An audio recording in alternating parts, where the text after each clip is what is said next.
Igbo ndị ọma nwe mmadụ, awụchara m kpọmkwem n'ụbọchị nke tata na ihe mmemme pụrụ iche nji bịakwute unu.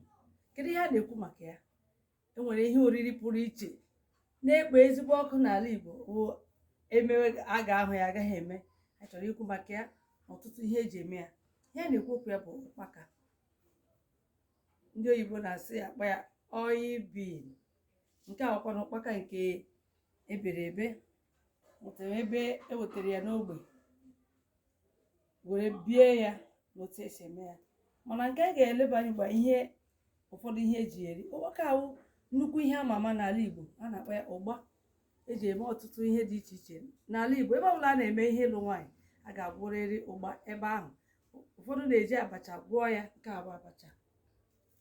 Ụfọdụ a na-eji ụgba were eri ji, a na-eji ya akwụ mmanụ ji, a na-eji ya akwụ okporoko, a na-eji ya agwụkwa kanda ma ọkpọmọ, a na-ejikwa ya agwụ ihe a nọ ebe a na-akpọ kafanji.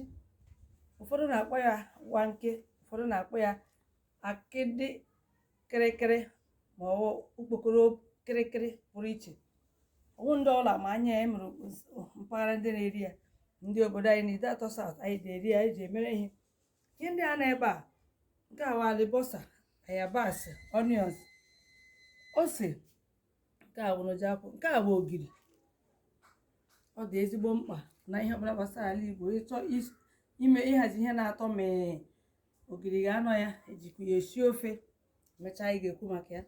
Nke a bụ nchụanwụ nke eberisiri wee gbakpọọ ya.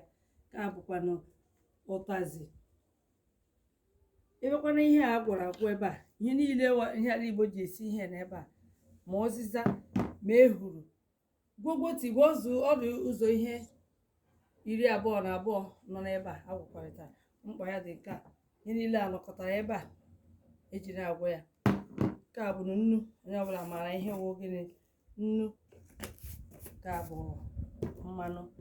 Ewukọtazie ha niile agwọ ya, ọrụzie arie amịcha aka.